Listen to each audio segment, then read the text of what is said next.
Oh yeah, that's how you do it. Like, stealing the rune is one thing, running away while blowing smoke rings in the face of the Shadow Shaman, like that's style points right there. It seems like Shadow Shaman is catching up though.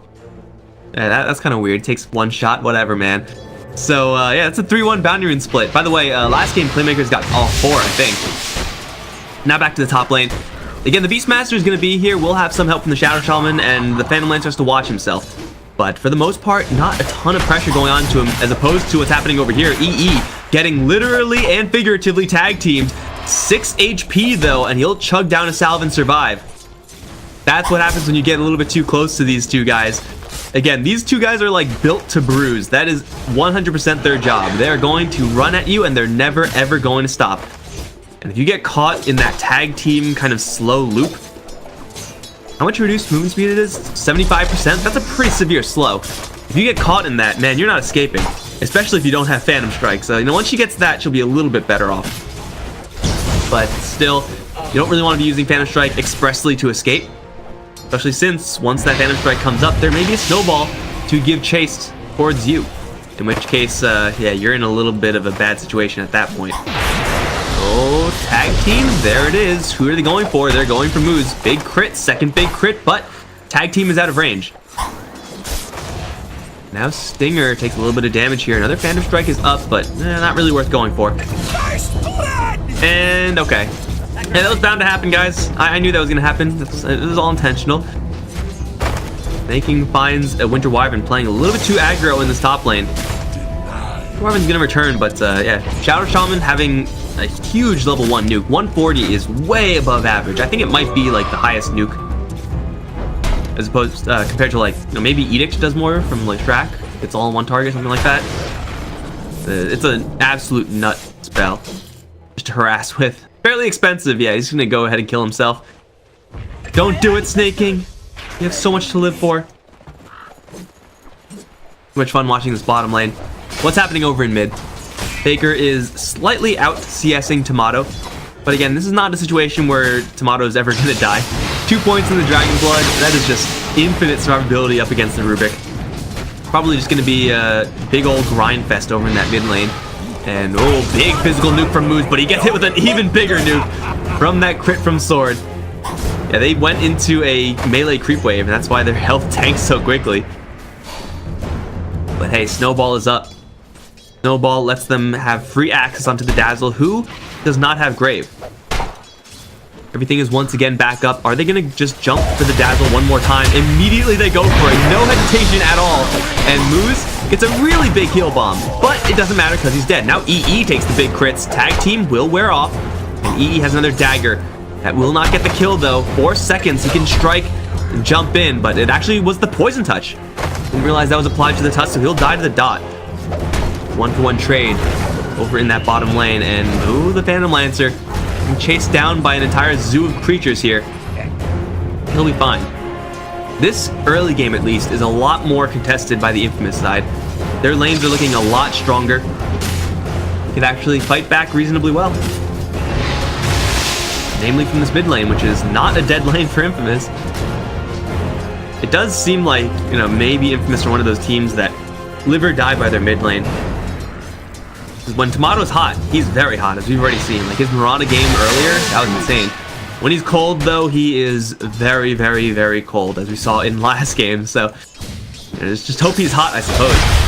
Snowball in, EE takes 1 crit, takes a couple of extra slows from the tag team, but looks like he should be fine. Shards come out just a little bit too late. No real blockage there. What is this cooldown looking like? The cooldowns are pretty low. 15 seconds. Is someone dying up here? Yeah, someone is dying. And it's going to be the Phantom Lancer. Has a doppelgang, but he can't get it off in time. Going in a little bit too deep onto that Shadow Shaman, and once again got you baited. These cooldowns are really low. Like, they could make that roll in every single time it's up. Like, every 15 seconds you have tag team. Mana-wise, it's not that expensive either. Like, Tusk doesn't have shard mana, but Brewmaster has enough for a clap and a brawl. Plus a million wand charges. That certainly doesn't hurt. Rune Race looks like... Oh, Moo. No, it's actually not going towards Moo. It's going towards Envy. They have shards. Doesn't matter. Envy doesn't really have much to jump towards. He's gonna blur. Now they turn around and just corner move with the tag team in the shards. One more shot. There it goes. The Dazzle's down. Man, this is a devastating combo. This is absolutely backbreaking. And again, because the stifling dagger spam is something that Phantom Assassin's always gonna do, you don't have to worry about running out of mana. At least you don't have to worry often about running out of mana. Pushing forward. Really wants to use these level 2 shackles on someone, anyone really. And there is an additional hero here in the form of the Dazzle.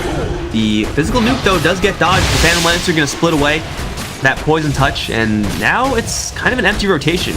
Honestly, Dazzle wasn't really helping that much in the bottom lane. He was kind of just feeding. So him being here is, I suppose, a little bit helpful.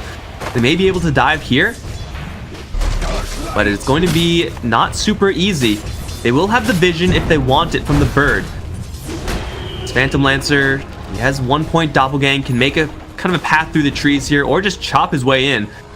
Looks like he'll opt for the latter. And now it's the full tri-lane, and I mean, they can apply some pressure. Level 2 aura is pretty devastating with the siege creep, but it is a reinforcing TP coming in. Baker with the haste rune. He can grab Snaking, yank him up. Nope, just nuke him down. Okay. Hey, he doesn't have enough mana for all 3 of them. So bouncing the Fade Bolt into Breathe Fire, that's a slick kill, and he's just going to gallop all the way back towards mid. Easy rotations for this Rubik. Doing very, very well for himself. But at this time, he's doing well for himself, not at the cost of Tomato.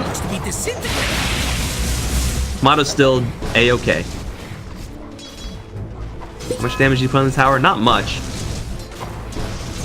And we got Stinger on the move here. I wonder how much tag team you actually get. I mean, it will be really good if you can partner up with that Phantom Lancer. His attack speed is pretty nuts. But, yeah, I'm not really sure if it's like... Now, there's sometimes you just don't get tag team. The enemies have a lot of mobility. PA, DK, like these physical, durable heroes might make it so that tag team isn't a super high priority for leveling. As of right now, Phantom Lancer doing fine for himself. Slightly better than EE. Although, I would expect, again, PA to be going for that Battle Fury. A more or less standard EE build. Oof, there was a creep wave there. Got very quickly dealt with. Breathe Fire level 4. Fade Bolt level 4. How much? Minus 49. Oh my god. That is just obnoxious, man. Have fun last hitting with that. They're still just shoving this tower in. Lots of easy chip damage onto this Phantom Lancer. And he's low on restoratives, and by that I mean he has none. They are leaving Sword to his own devices on the bottom lane. I said earlier, I do and very easily see this Brewmaster kind of get out of control here. He already level 6 with Phase Boots, so any one hero that goes into this bottom lane should not be able to contest him. Especially since he has a split. So the fact that he's going for a Hand of Midas into a Radiance. Very rarely seen Brewmaster build, but you know what? Considering this situation, where he's freely managing this bottom lane, I'm down with it, man. This seems like a sick build.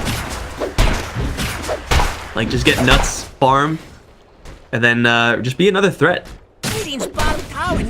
Even though, like, usually as even core Brewmasters progress through the game, they start to become more and more just a walking Primal Split.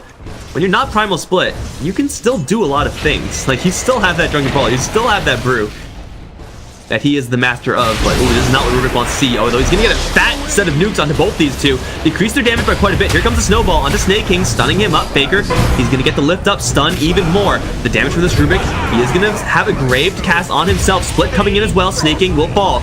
Baker does have the poison on him. He will tick down to it. I don't think they have enough to kill off Tomato. They do have him stuck in a corner. They're doing literally no damage because +9 armor, lol, good luck. It will be Tomato to resume his laning phase and Sword to resume his main form. But for a Rubik to actually turn that around and get a kill after all said and done, oh, Snaking, that is not where you want to be, surrounded by Smurfs. And not the happy kind either, the angry kind. Pita even getting dashed at a little bit.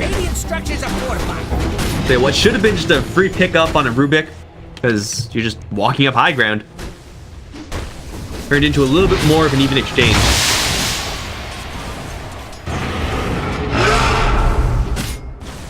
Roar. The Wyvern has no embrace. And even if she did, I don't think there was any escaping from that pig. So an easy snipe of the Winter Wyvern. little bit of room service there for Beastmaster. Move nowhere, still get kills. Easy game. What's going on here? Haste Rune for Brewmaster. Hand of Midas, very close to completion. What has Envy been doing? Envy's been chilling in the jungle. These stupid golems don't know what's happening. You guys know when you're playing, like, Skyrim or something, and you're a sneak archer, because of course you are, and you land a crit on someone, and they're like, oh, what was that? And you're just standing there, and they're like, oh, it must have been nothing. That's exactly this. That's literally this. Gotta cut down the ale. I'm starting to see things. Don't pretend like you guys don't know what I'm talking about. Don't pretend you guys played Skyrim and went for something that's not a sneak archer. I know you're lying if you say that. Big smoke up. Is there another split? Not yet. There's a haste rune though. That actually gives them a chance of killing off this DK, but DK has backup. DK's backup might be a little too far away. Snowball's gonna come in, and immediately is down to below half HP. Lifted up as well. Look at all those debuffs on him. Granted, most of them are tag team. Moo's going to arrive, but he should not be here. He can outrun this Tide. And that'll be a double kill. Picked up both of them, actually, by this Rubik. On top of the net worth chart. And you know that statement I was mentioning earlier? That, hey, we're gonna beat you with your own hero type of thing? It's working out so far. Even if they don't end up winning this game, like, Faker showed off how to do the Rubik mid. You gotta make those rotations. Gotta get something good to steal, you gotta move around,